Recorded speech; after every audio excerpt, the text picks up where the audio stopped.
Hello and welcome back to the Doctor Who Marathon. I'm your host McEdam, and today we're going to be talking about Farewell Great Macedon, originally written by Maurice Fahey and adapted for audio form by Nigel Robinson.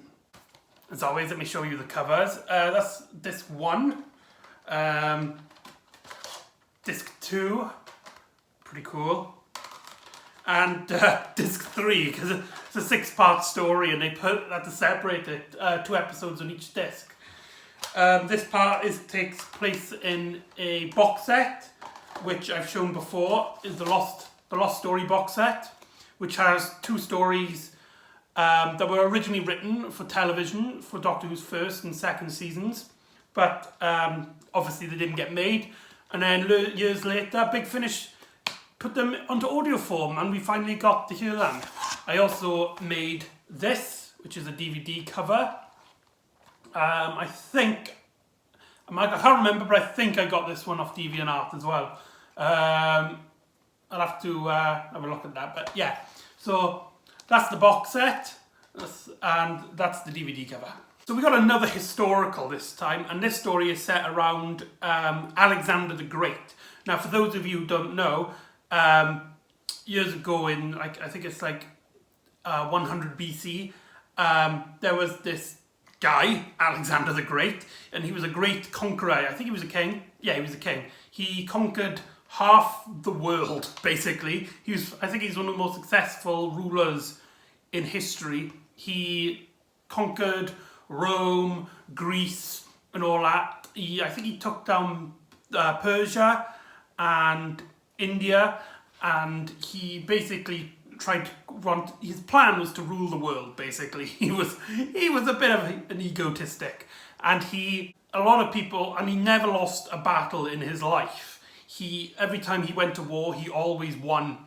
So he was a big historical figure in terms of military tactics, and his military tactics is what made him such big. There you go. Now, I'm not going to go into detail about the story too much here. It is a 6-part story, and there's a lot to ground to cover, so I'm not going to really go into story details and more just what I feel. Now, before I begin, a lot of people consider this not only one of the best First Doctor audios, but one of the best Big Finish audios as well. That's a big title to try and claim. I heard about this loads of times before I listened to the story, so I had a lot of worries that it's not going to live up to the hype. However, the story is really good, and 6 parts. It was a very well handled 6-part story. Maurice Fahey and Nigel Robinson did a fantastic job here at putting this story into audio form, and it's a crying shame that this story was not made for TV. Though I can understand why. It seemed like a lot of budget would have needed to be put into this. So the Doctor befriends Alexander the Great and 3 of his men, and whilst this is going on, the villain, who I don't think the Doctor actually ever meets, teams up with 3 other people, and they plan to kill Alexander and his men so that they can have Sir Lucas come to the throne, and they could all rule instead of Alexander. Now, Alexander here is portrayed as a very charming man. I absolutely love this character. I don't know if it's historical accurate though, because this guy was a murderer who killed billions and billions of people. I highly doubt he would have been this very suave, very sophisticated. Maybe he was, but not as much as this story portrays him. However, for this story, he is very well handled.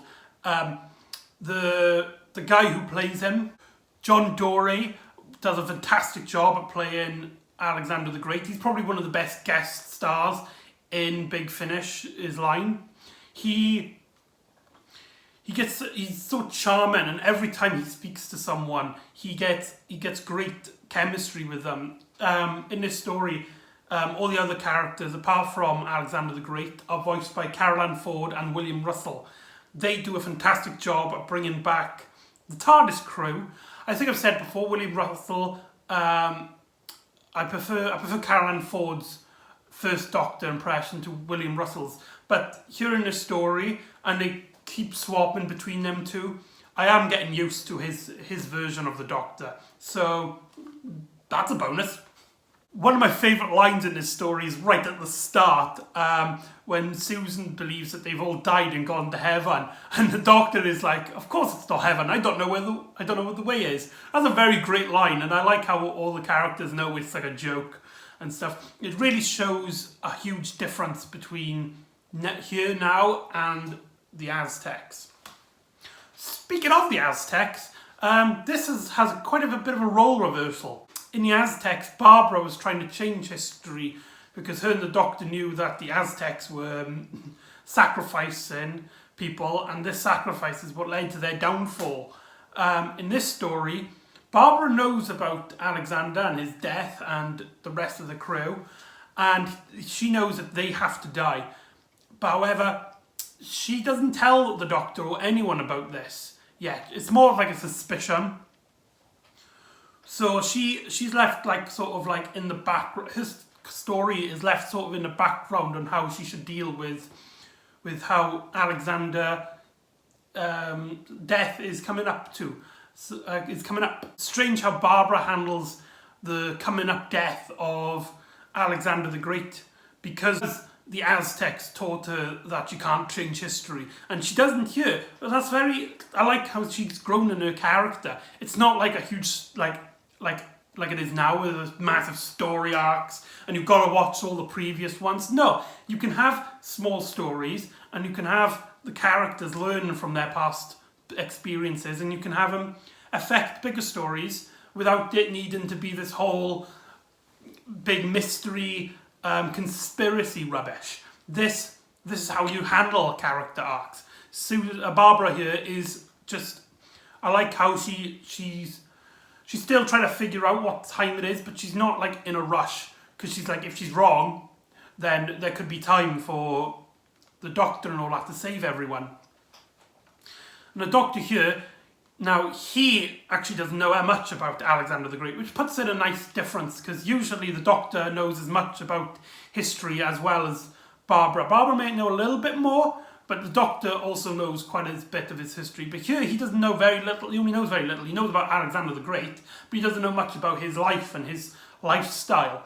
So the Doctor actually is like helping a lot of people, and because Barbara knows that they're all basically doomed to die, puts a very interesting aspect of the story and how it deals with time travel.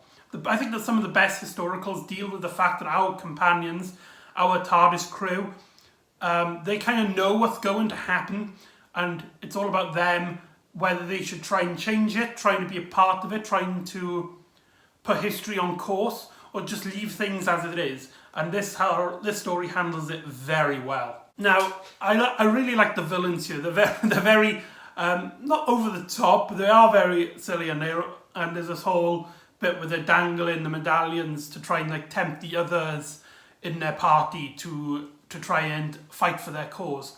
One of them, Sir Lucas, he's sort of like he's not quite sure about these plans and to overthrow Alexander the Great, which puts a nice balance into the villains' characters. However, later on he does go full for it, because he gets basically blackmailed, because if he goes around and tells people that these people have been trying to murder Alexander the Great and his friends, then he's basically confessed that he was a part of it, and he would have been killed on the spot. So he was basically blackmailed into being part of it later in the story, which I think was very well handled for the most part. However, when he does turn full-on villain, he sort of becomes like a different character. He starts, like, I think it's described like he's grunting. And when he's fighting Ian, it's sort of like a completely different character. That's my one weakness about this story. So each of Alexander's crew are very lovable here. There's like the one who meditates, I think he was Indian or Persian.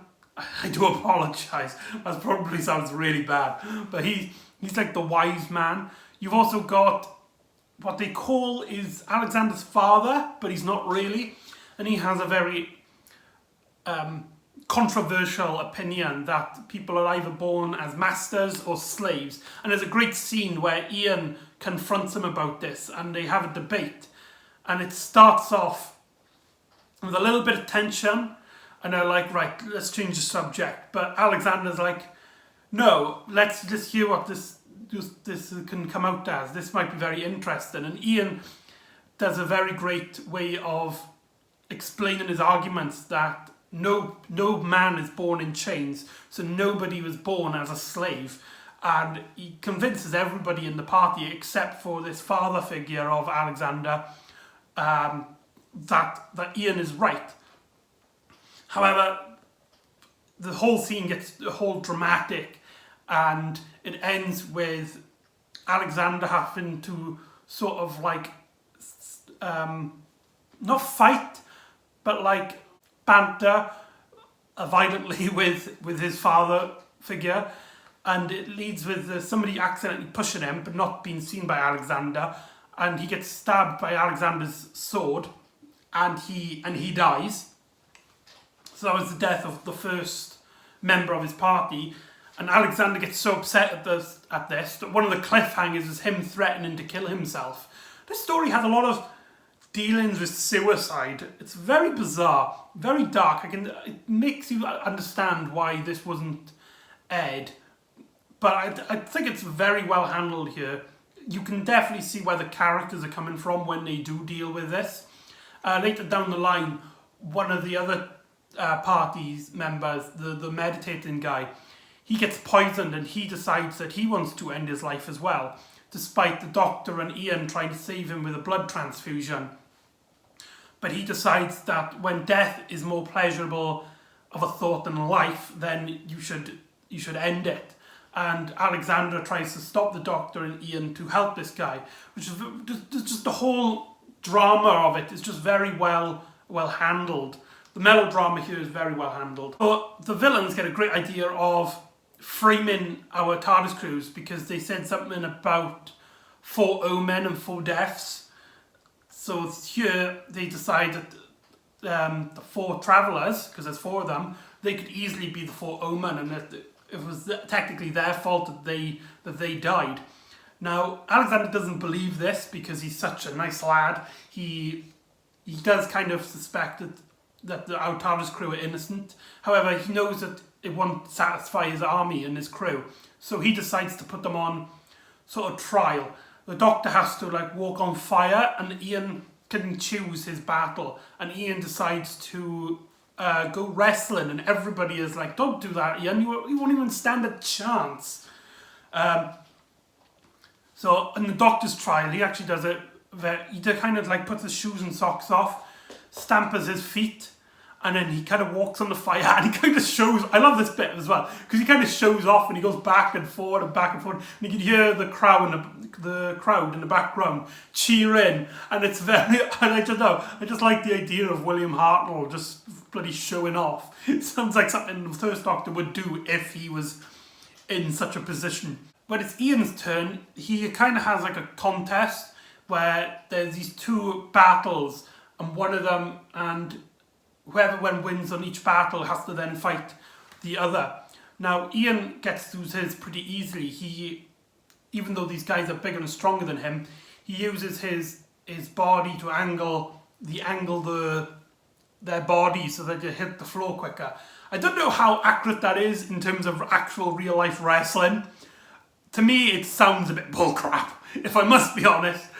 I can't really visualise Ian Chesterton winning, one-on-one with these big musclier men with such ease. But anyway, when he wins, he has to fight the other guy, and it turns out the other guy is Sir Lucas. Now this is where I talk about where he kind of like changes his character a bit, but it's kind of like a minor nitpick because I think the story here allows, because he's in a fight, he's probably like tempting himself to make him a much more violent character.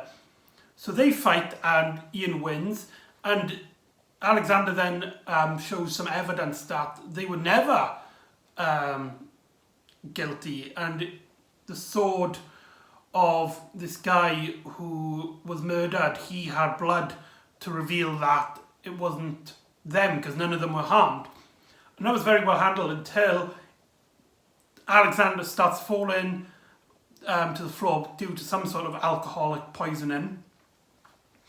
And then this is where Barbara tells him that Alexander died now because what rumoured was that either he was poisoned or he drank himself to death.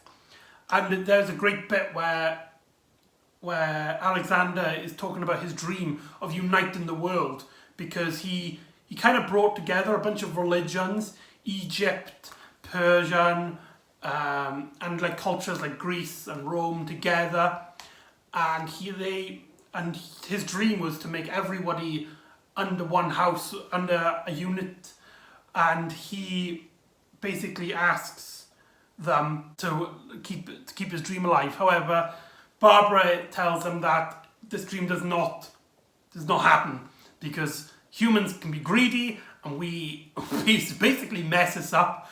And I think they talk about like the world wars at one point, and it's like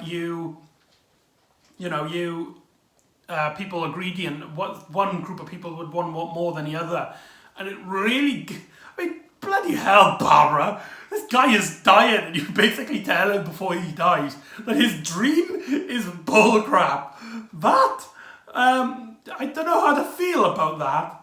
Thinking about it now, I guess it works, because it's kind of like, it shows like with these first few Doctor Who stories, it's like it's more brutal, it's more telling you the truth over telling you what's the nicest and kindest route.